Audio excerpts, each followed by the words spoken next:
Study point में आपका फिर से स्वागत है। तो चलिए आज का जो हमारा टॉपिक है वो है हेरिडिटी एंड एनवायरनमेंट।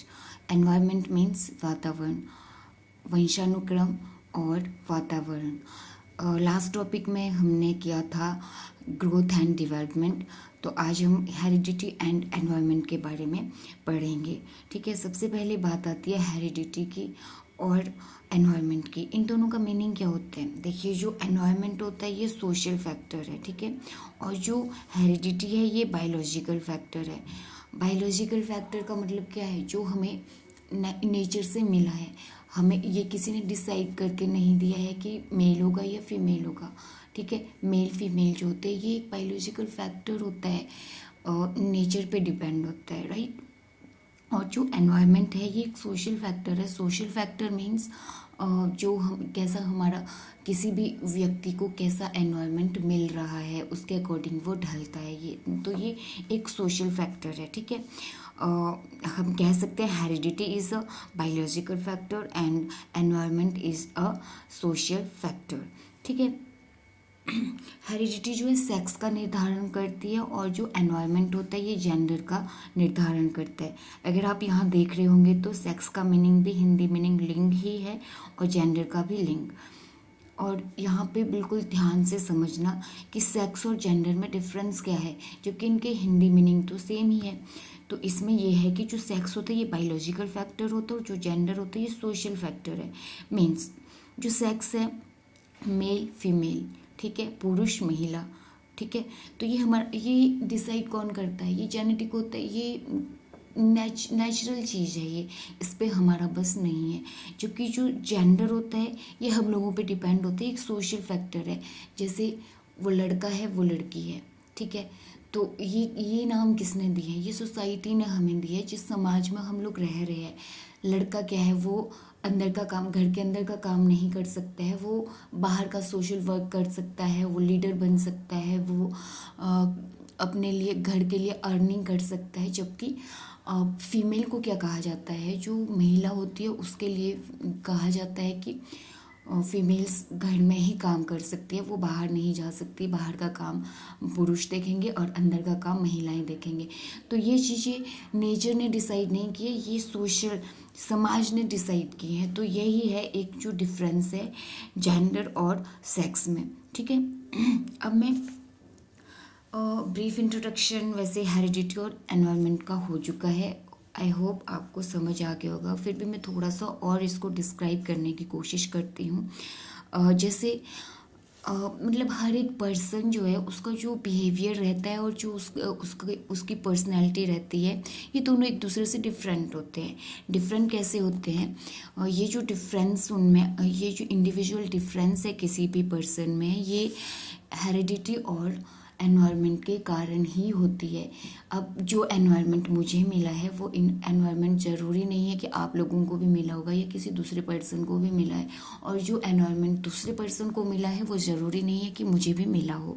ठीक है, तो वही होता है आनुवंशिकता। आनुवंशिकता तो दूसरे को वैसे मिल ही नहीं सकती, जैसे हमें जो आनुवंशिक ट्रेड्स हम लोगों के अंदर आए हैं, ठीक है, जो मुझ में आए हैं और जो आप में हैं वो अलग ट्रेड्स होंगे जेनेटिक, और जो मुझ में आए होंगे वो अलग से होंगे।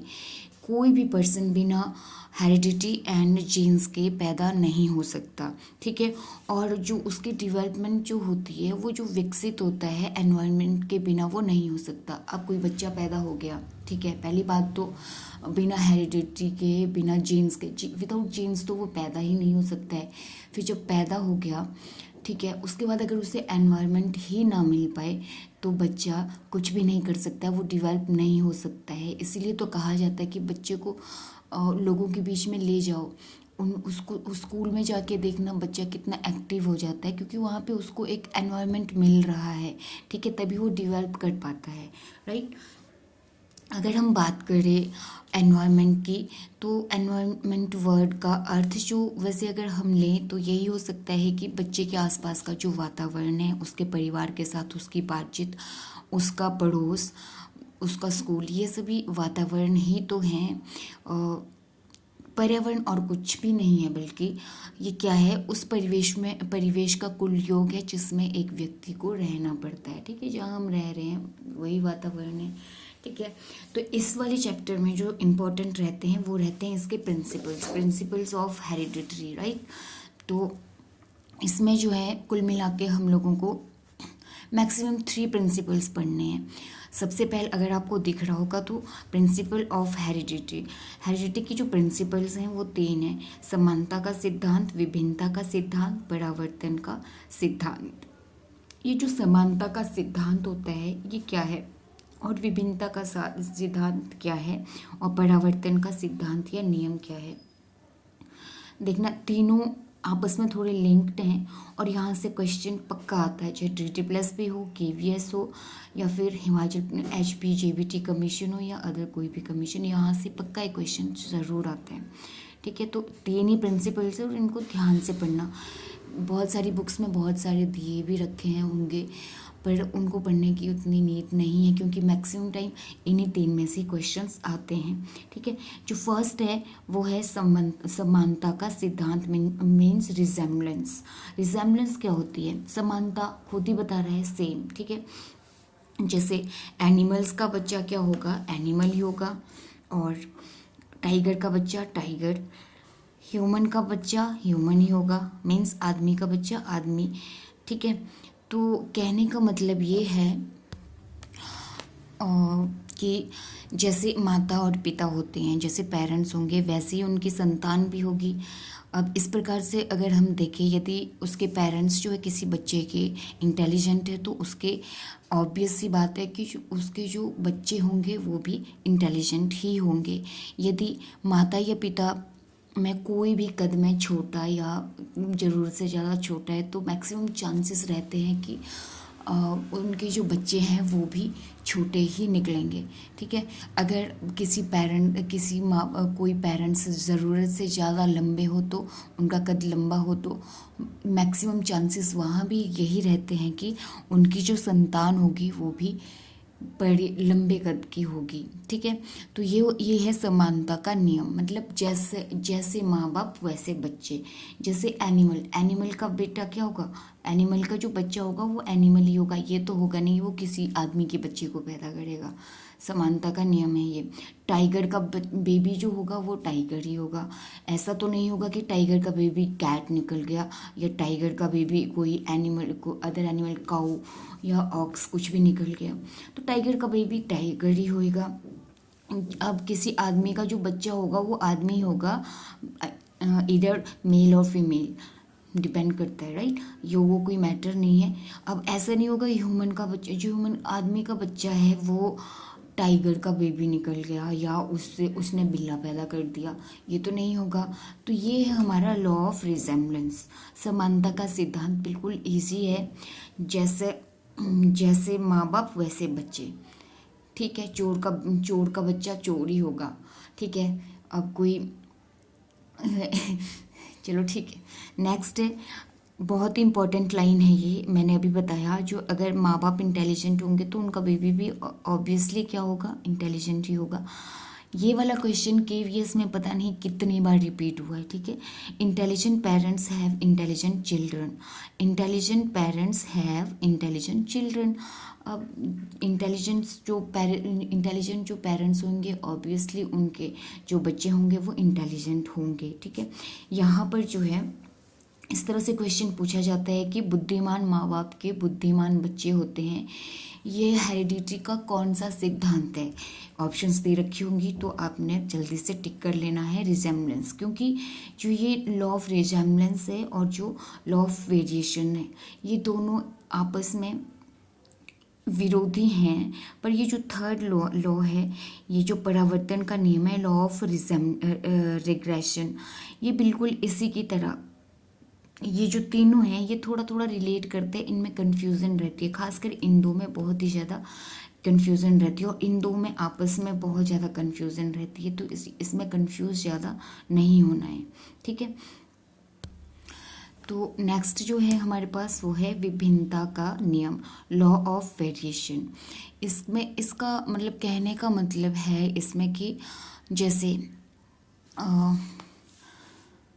माता पिता का जो रंग रूप कदकाठी जो भी है, संतान उनके समान नहीं होती। मतलब जो रंग रूप कदकाठी उनके पेरेंट्स का है, ज़रूरी नहीं है कि वही कदकाठी रंग रूप उनके पेरेंट्स का, सॉरी, बच्चों का हो, राइट। उनका डिफरेंट होगा। अगर किसी पेरेंट्स के बच्चे गोरे हैं तो ज़रूरी नहीं है कि उनके पेरेंट्स भी गोरे ही रहे होंगे, मे बी वो सांवले हो, ठीक है। मैं गोरे और सांवला कह रही हूँ, ना कि मैं काला कह रही हूँ। तो इससे एक बात इसमें ध्यान रखने लायक है कि इनमें कुछ ना कुछ समानताएं फिर भी होंगी, मगर इनको जान पाना बहुत ही मुश्किल होगा, राइट। संतान अपने माता पिता से भिन्न होगी, मगर फिर भी ये वंशानुक्रम से प्रभावित माने जाएंगे। इस नियम द्वारा यह भी पता लगता है कि पहला और दूसरा नियम दोनों एक दूसरे के विरोधी हैं, लग ही रहा है, ठीक है। जैसे देखो यहाँ पे ये जो लॉ ऑफ वेरिएशन होता है, विपरीत गुण होते हैं, एक दूसरे के अपोजिट गुण होते हैं पेरेंट्स और बच्चों के, पूरी तरह अपोजिट नहीं होंगे। इसको स्टार लगा के लिख लेना, ये इंपॉर्टेंट है, पूरी तरह अपोजिट नहीं होंगे। देखो जैसे रंग इसका जो है फादर का रंग, अगर इसके किसी के फादर का रंग अगर गोरा है और उसके तो उसके सन का कलर कैसा हो सकता है, सांवला। ज़रूरी नहीं है कि उसका गोरा ही होगा, ठीक है। इसके जो सेकंड लॉ है इसके अकॉर्डिंग उसके बच्चे का सांवला होगा। अगर अगर बच्चे का कलर गोरा हो तो उसके बाप का कलर सांवला हो सकता है, ठीक है। अगर अब देखो जो नेचर होगा किसी किसी किसी के पेरेंट्स का, फादर मदर का जो नेचर है वो सॉफ्ट है, तो ज़रूरी नहीं है कि उसके सन का भी ऐसे कोमल होगा। उसके सन का हार्श नेचर रहेगा इसमें, ठीक है, मतलब कठोर नेचर रहेगा, पूरी तरह से कठोर नहीं रहेगा। और जो सन है यहाँ पे, अगर इसके पेरेंट्स गोरे हैं तो सन सांवला होगा। अब जो सांवला है, सांवला और काले होने में डिफरेंस है, ठीक है। काला बिल्कुल काला होगा, मंगोलियन, ठीक है, ये है सांवला, राइट। तो इतना सा है सेकंड लॉ, इसमें ज़्यादा कुछ देखने की ज़रूरत नहीं। जो समानता का सिद्धांत था उसमें क्या था, सेम थे। एनिमल का बच्चा एनिमल, टाइगर का बेबी टाइगर, आदमी का बच्चा आदमी, ठीक है। और जो विभिन्नता का नियम है इसमें क्या है, इसमें जो है डिफरेंस तो रहेंगे, ठीक है, ऑपोजिट रहेंगे पेरेंट्स और उनके जो आगे संतान है, पर वो कैसे होंगे, बिल्कुल एक दूसरे के ऑपोजिट नहीं रहेंगे, हल्के से वो क्या रहेंगे, एक दूसरे से मिलते जुलते रहेंगे। जैसे अगर किसी के माँ बाप कैसे हैं, गोरे हैं, तो उनका जो बच्चा होगा आगे, उनकी जो डॉटर या सन जो भी होगा वो कैसे होंगे, थोड़े हल्के से सांवले होंगे वो लोग, ठीक है। तो अब नेक्स्ट थर्ड जो लॉ है हमारा, लॉ ऑफ रेग्रेशन मीन्स परावर्तन का नियम, इसी को हम लोग कहते हैं प्रत्यागमन। क्या कहते हैं, ऑल्सो नॉन एज प्रत्यागमन। अब मुझे उम्मीद है कि ऊपर वाले दो आप लोगों को अच्छे से आगे होंगे। समानता का सिद्धांत इसमें तो आई डोंट थिंक सो कि कोई दिक्कत होगी। अब ये जो सेकंड नियम है इसमें भी ज़्यादा दिक्कत करने की वाली वैसे बात नहीं है, पर ये कंफ्यूज बहुत ज़्यादा करता है, ठीक है। इसके एक दो एग्जांपल और भी हैं, इसमें ऐड ऑन कर देना, वो भी काफ़ी इम्पोर्टेंट एग्जांपल है। जैसे अगर आपको ज़्यादा अच्छे से आपको ये समझना हो, जैसे मान लो एक कक्षा में दो विद्यार्थी है, ठीक है। तो एक बच्चा क्या ले रहा है, मैथ्स में थोड़े ज़्यादा नंबर ले रहा है और दूसरा बच्चा उससे थोड़े कम ले रहा है, ठीक है। एक बच्चा ज़्यादा मार्क्स ले रहा है, दूसरा कम ले रहा है। कम लेने का मतलब ऐसा नहीं है कि वो ज़ीरो ले रहा है, वो कम मार्क्स ले रहा है, पर कुछ ना कुछ मार्क्स तो वो ले ही रहा होगा, 1 2 10 12, राइट। अगर एक बच्चा ज़्यादा ले रहा है तो दूसरा कम ले रहा है, ज़ीरो तो नहीं है, बिल्कुल अपोजिट नहीं है वो उसका, 100 0 ये तो नहीं है, राइट। अब सेकंड एग्जांपल आप देख सकते हो हमारे डेली लाइफ से, क्या है, इवनिंग एंड नाइट।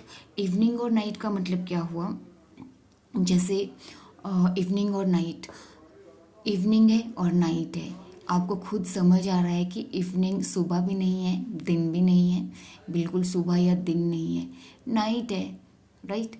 इवनिंग है, उस टाइम भी अंधेरा भी रहता है, थोड़ी लाइट भी रहती है, अंधेरा भी रहता है, पूरी तरह से डार्कनेस नहीं है या फिर पूरी तरह से डे नहीं है उस टाइम, और साथ में नाइट, राइट। तो इससे भी आपको आई थिंक क्लियर हो रहा होगा। थर्ड वन इज योर परावर्तन का नियम, लॉ ऑफ रिग्रेशन, जिसको हम प्रत्यागमन का सिद्धांत भी कहते हैं। ये जो रिग्रेशन होता है ये बिल्कुल विपरीत होगा किसका, जैसे वो हमारा वेरिएशन वाला था, अपोजिट था, बट बिल्कुल बिल्कुल ही अपोजिट नहीं था। वो वेरिएशंस वाला जो था बिल्कुल अपोजिट तो वो नहीं था, ठीक है। अब जो थर्ड वन है हमारा, ये रिग्रेशन वाला, प्रत्यागमन वाला, ये बिल्कुल अपोजिट होगा। अगर गोरा है, अगर किसी के पेरेंट्स गोरे हैं तो उनका जो बच्चा होगा वो बिल्कुल काला होगा। यदि एक बच्चा 100% मार्क्स ले रहा है तो दूसरा 0, तो ये रिग्रेशन है, ठीक है। एक ही क्लास में 2 बच्चे हैं और एक बच्चा वहाँ पे क्या है 100 मार्क्स ले रहा है, जबकि दूसरा ले रहा है 0, तो वहाँ पे हमारा कौन सा प्रिंसिपल, थर्ड प्रिंसिपल आ रहा है कि लॉ ऑफ रिग्रेशन होगा, ठीक है। ये एग्जाम्पल भी बहुत बार पूछ लिया जाता है, इसको ध्यान रखना है। Second example, day night, day night, समझ आ रहा है। डे मतलब दिन, और उसका बिल्कुल ऑपोजिट क्या है, नाइट। जहाँ पे बिल्कुल ऑपोजिट रहेगा, एक भी चांस नहीं है वहाँ पे थोड़ा सेम रहने का, तो वो हमारा होगा रिग्रेशन, ठीक है। गोरी माँ के काले बच्चे, ये क्या होगा, गोरी माँ के काले बच्चे, माँ गोरी है तो उसके उसके बच्चे कैसे हैं, काले हैं बिल्कुल, तो ये भी लॉ थर्ड है, राइट। तो इसमें भी मुझे लगता है आपको समझ आ गया होगा। और ये जो रिग्रेशन का जो सिद्धांत है, यहाँ पे मैं आपको एक बात बता दूँ, इसका ये सिद्धांत, इसका प्रतिपादन किया था, इसको जो दिया था वो दिया था सोरेनसन ने, ठीक है। This theory was proposed by Sorensen, but बाद में जो क्या है, this principle was adopted by Mendel, ठीक है। बस इतना सा है इसमें, और इसमें ज़्यादा कोई वो दिक्कत वाली बात नहीं है। तो इतना ही था आज के लिए, जो हमारा हेरिडिटी और एनवायरनमेंट में क्या था, हमने इसके हेरिडिटी और एनवायरनमेंट के हम लोगों ने प्रिंसिपल्स देख लिए, ठीक है। और जो इनके हमने मीनिंग्स भी देख लिए कि इनका मतलब क्या होता है। सेक्स और जेंडर में आपको आज आई थिंक डिफरेंस भी पता लग गया होगा कि इनमें क्या डिफरेंस है, राइट। बाकी हमने लॉ ऑफ हेरिडिटी के 3 लॉज पढ़े, law of resemblance, law of variation, law of regression. ये 3 लॉज हैं, बहुत ही अच्छे लॉज हैं, बहुत ही इंटरेस्टिंग है। इन तीनों में से एक क्वेश्चन तो डन होता है। कोई भी टीचिंग एग्ज़ाम हो, चाहे सेंटर के हो, हमारे केवी के हो, या फिर DT+P का हो, या फिर हिमाचल के जो जितने भी कमीशंस हैं उनका हो टीचिंग के, तो ये इसमें जो है ये यहाँ से एक ना एक पूछा ही जाता है। तो ये अच्छे से आप फिर से कल के लिए रिवाइज़ कर लेना। और नेक्स्ट जो हमारा टॉपिक रहेगा, कल हम प्याजे का लॉ पढ़ेंगे, प्याजे के बारे में पढ़ेंगे। तो थैंक यू, तब तक बाय बाय।